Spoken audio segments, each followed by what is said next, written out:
If it's meant to come to you, it will come to you honestly. If it's not meant to come to you, all the cheating in the world won't make it come to you. Now you'll say to me, but, Rabbi, it doesn't make sense what you're saying. Because you see, he cheated and he got it. He became a millionaire from cheating. The answer is twofold. One of the Rebbe said, it might have been Rav Shlomo Kalina, I can't remember 100%. He said, you're a fool for stealing that. He said, you know why? Because the fact that you succeeded in getting it means it was supposed to come to you. Which means, had you not stolen it, you would have gotten it in a way that was allowed. So what a fool you are that you stole it. It was coming to you anyways. That's one point. Is that just the fact that you got it doesn't mean that the stealing got it? No, the stealing doesn't gain anything. If you got it, maybe you were supposed to get it. And had you not stolen it, you would have gotten it a different way. Like my story, I can't go into it now, but the story when the insurance company on my home insurance asked me some questions, they got the wrong answer. The lady tried to cheat for me and tried to lower my rate. And I called them back up. And I said, a mistake was made. And I corrected the information to raise the rates up.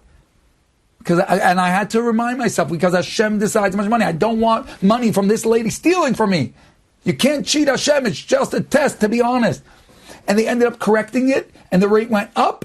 But then they realized that they had a mistake in their rate calculator. They did it again, and it went back down even lower than when the lady cheated for me. I told this story a different time. You got to look it up. I don't want to tell it right now. You got to remember.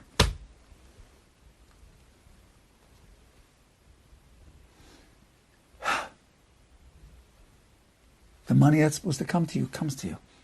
The money that's not won't. And if it came to you, if it really came to you, then you were supposed to get it anyways. So why'd you steal it? And sometimes what looks like a gain is not, the Chofetz Chaim writes. I don't want to scare us, but sometimes what looks like a gain, short term, Hashem has ways of taking the money or the value of the money in ways that are much, much worse than not having the money. If it's not supposed to be ours, it will not be ours. But there's another thing. Sometimes the fact that Hashem lets the guy have it is the worst news in the world. The Kotzker was once walking, and a fellow who did not keep his Judaism, he walked away from it, became a heretic, and he drove by, and then was very successful, very rich, and he drove by the Kotzker, and he said, no, what do you say? I'm a heretic. I shouldn't be having a good life in this world. So what do you say? Look at my fancy carriage. And the Kotzker said, that carriage is not your olam hazeh. It's not your portion in this world. It's your olam haba. It's your portion of the next world that Hashem is punishing you by, instead of giving you paradise and bliss in the next world, He's giving you a little money now, and that's counting for your reward. So you're going to have nothing in the next world. Givald. That's not your olam hazeh.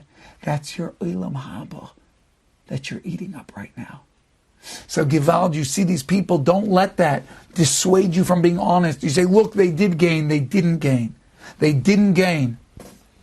Either the money was supposed to be theirs, and they stole it for no reason, and now they're going to have to pay tremendous punishment for that. Or Hashem will take it away from them in very horrible, scary ways that I don't want to talk about. Or in punishment for the way they're behaving, Hashem is giving them their portion in the next world down here, and they're eating up their paradise. So don't let that shake our faith. You can't earn what's not yours.